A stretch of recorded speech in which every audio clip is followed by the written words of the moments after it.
Welcome to Soundarya vlogs.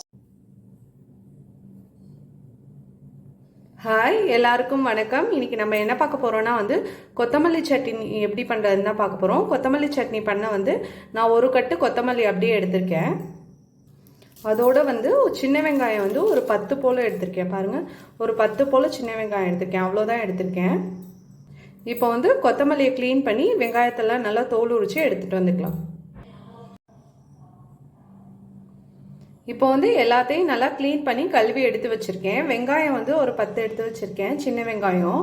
பூண்டு ஒரு 6-7 எடுத்து வச்சுருக்கேன். இஞ்சி ஒரு சின்ன சைஸ் எடுத்து வச்சுருக்கேன். புளி நெல்லிக்காய் சைஸ் புளி எடுத்து வச்சுருக்கேன். பச்சை மிளகாய் காரத்துக்கு ஏற்ற மாதிரி நீங்கள் எடுத்துக்கோங்க. கொத்தமல்லியும் நல்லா கழுவி க்ளீன் பண்ணி வச்சுருக்கேன். இப்போ என்னோட சின்ன வெங்காயம் நல்லா பெருசு பெருசாக இருக்கிறதுனால நான் அதை 2 கட் பண்ணிக்கிறேன்.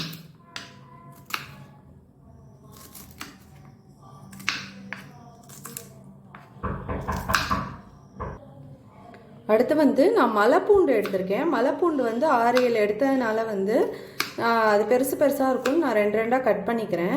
நீங்கள் சின்ன பூண்டு குட்டி குட்டி பூண்டாக இருந்துச்சுன்னா இன்னும் ஒரு 10 கூட சேர்த்துக்கலாம். நான் மலைப்பூண்டுங்கிறதுனால 6-7 தான் சேர்த்துருக்கேன். பச்சை மிளகாய் காரத்துக்கு ஏற்ற மாதிரி சேர்த்துக்கோங்க. இப்போ வாங்க எப்படி பண்ணுறதுன்னு பார்க்கலாம். இப்போது ஃபஸ்ட்டு ஸ்டவ் ஆன் பண்ணிக்கலாம். ஸ்டவ் ஆன் பண்ணி பாத்திரம் வச்சுக்கலாம். இப்போது பாத்திரம் நல்லா ஹீட் ஆகிட்டு அதில் எண்ணெய் சேர்த்துக்கலாம். இப்போது எண்ணெய் நல்லா ஹீட் ஆகிட்டு அதில் நம்ம சின்ன வெங்காயத்தை சேர்த்துக்கலாம்.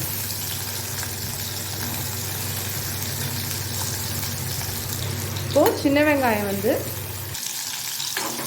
வெங்காயம் ஓரளவு வதங்கட்டும். ரொம்ப வதங்க வேண்டாம், கொஞ்சம் வதங்கினா போதும்.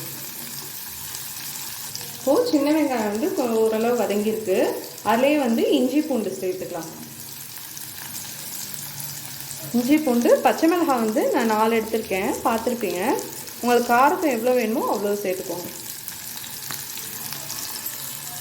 இப்போது இதெல்லாம் கொஞ்சம் வதங்கட்டும். இப்போது பச்சை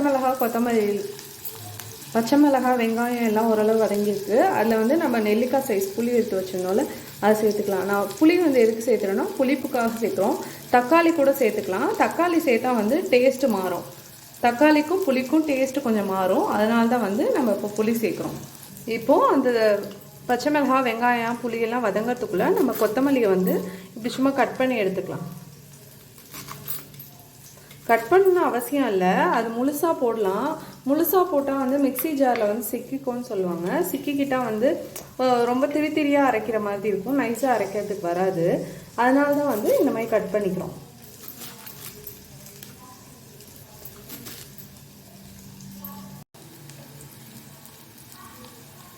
இப்போது இதோட நம்ம கட் பண்ணி வச்சுருந்த கொத்தமல்லி சேர்த்துக்கலாம். கொத்தமல்லி இலையை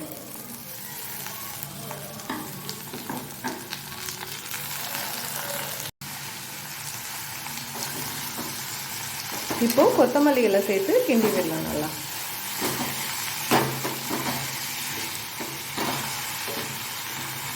கொத்தமல்லி இலை லாஸ்ட்டாக சேர்க்கணும் எப்பயுமே. ஏன்னா கொத்தமல்லி டக்குன்னு வதங்கிடும். அதனால தான் ஃபஸ்ட்டு நான் வெங்காயம் இஞ்சி பூண்டு பச்சை மிளகாலாம் ஃபஸ்ட்டு வதக்கிட்டு அதுக்கப்புறம் கொத்தமல்லி சேர்க்குறேன்.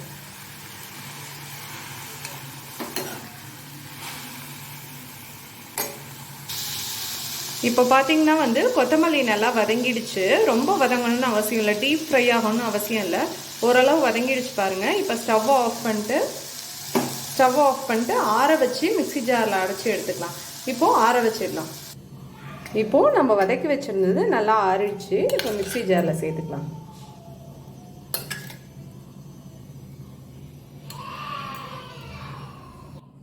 இப்போது சட்னிக்கு தேவையான அளவு உப்பு சேர்த்துக்கலாம். உப்பு நீங்கள் வதக்கும் போதே சேர்த்துக்கலாம். நான் எப்பயுமே இப்படி மிக்சி ஜாரில் போட்டதுக்கப்புறம் சேர்த்து பழக்கமாகிடுச்சு. அதனால நான் இப்போ மிக்சி ஜாரில் அரைக்கும் போது சேர்த்துக்கிறேன். நீங்கள் சப்போஸ் வதக்கும் போதே உப்பு சேர்த்துக்கலாம். லாஸ்ட்டாக கொத்தமல்லி சேர்த்ததுக்கப்புறம் சேர்த்துக்கோங்க. ஏன்னா தனித்தனியாக போட்டு வதக்குறோம்ல, அதனால் கொத்தமல்லி போட்டுட்டு லாஸ்ட்டாக உப்பு சேர்த்துக்கோங்க. இப்போது நம்மளோட கொத்தமல்லி சட்னி சூப்பராக அரைச்சி எடுத்தாச்சு. இதை தாளிச்சிக்கலாம். இப்போது தாளிக்கிறதுக்கு ஸ்டவ் ஆன் பண்ணி பாத்திரம் வச்சுக்கலாம். இப்போது பாத்திரம் நல்லா ஹீட் ஆகிட்டு எண்ணெய் சேர்த்துக்கலாம். இப்போது எண்ணெய் நல்லா ஹீட் ஆகிட்டு அதில் கடுகு உளுத்தம் பருப்பு சேர்த்துக்கலாம். இந்த மாதிரி பாத்திரத்தில் தாளித்து நீங்கள் சட்னி இதில் கூட போட்டுக்கலாம், போட்டு கிண்டி விட்டுக்கலாம். அப்படி இல்லைன்னா வந்து சட்னியை வந்து ஒரு பாத்திரத்துக்கு மாற்றி தாளித்து கொட்டிக்கலாம் அதுலேயே கூட. நீங்கள் சப்போஸ் வந்து உங்களுக்கு வந்து இந்த மாதிரி நான் வதக்கி செய்யறதுக்கு லேட் ஆகும் அப்படின்னா வந்து கொத்தமல்லி வெங்காயம் நம்ம என்னென்ன போட்டோமோ அதை வந்து பச்சையாக அடித்து கூட அப்படியே தாளித்து மட்டும் கொட்டிக்கலாம்.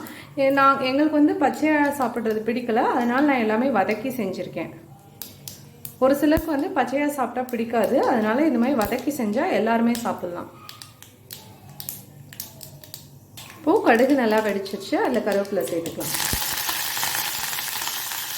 இப்போது கருவேப்பிலை நல்லா காஞ்சிருச்சு, அதில் நம்ம அரைச்சி வச்சு சட்னியை சேர்த்துக்கலாம்.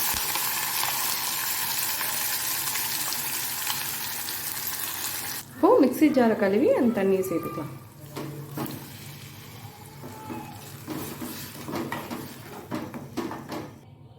இது வந்து கெட்டியாக வேணுங்கிறவங்க மிக்ஸி ஜாரில் தண்ணி கழுவி ஊற்ற வேண்டாம், நீங்கள் நல்லா வலிச்சு இது பண்ணிட்டா போதும். சப்போஸ் கொஞ்சம் கெட்டி வேண்டாம், கொஞ்சம் தண்ணியாக வேணுங்கிறவங்க மிக்ஸி ஜார் கழுவி சேர்த்துக்கோங்க. இப்போது நம்மளோட இது வந்து கொதிக்க வேண்டாம், ஏன்னா வந்து நம்ம வதக்கி சேர்த்ததுனால கொதிக்க வேண்டாம். இப்போ ஸ்டவ் ஆஃப் பண்ணிடலாம். இப்போது நம்மளோட கொத்தமல்லி சட்னி சூப்பராக ரெடி ஆகிடுச்சு. இப்போ சர்வ் பண்ண ரெடியாக இருக்குது, சர்வ் பண்ணலாம். இப்போது நம்மளோட கொத்தமல்லி இலை சட்னி சூப்பராக ரெடியாக இருக்குது பாருங்கள். நான் டேஸ்ட் பண்ணி பார்த்தேன், அவ்வளோ சூப்பராக இருக்குது. இது வந்து இட்லி, தோசை, சப்பாத்திக்கு கூட சாப்பிட்டா அவ்வளோ சூப்பராக இருக்கும். இது கொஞ்சம் தண்ணி ஊற்றாமல் நான் ஃபஸ்ட்டு சொன்ன மாதிரி கெட்டியாக வச்சு சப்பாத்திக்கு சாப்பிட்டாலும் அவ்வளோ சூப்பராக இருக்கும். சாதத்தில் கூட பிசைஞ்சு சாப்பிட்லாம். இதை சப்போஸ் வந்து டிஃபன் பாக்ஸுக்கு வந்து சாதம் கிளறணும் அப்படின்னா கூட இந்த மாதிரி செஞ்சு கிளறி கொடுத்திங்கன்னா அதுவும் ஒரு டேஸ்ட்டாக இருக்கும். இதை நீங்களும் வீட்டில் ட்ரை பண்ணி பார்த்துட்டு எப்படி இருக்குன்னு கமெண்ட் பண்ணுங்கள். தேங்க்யூ.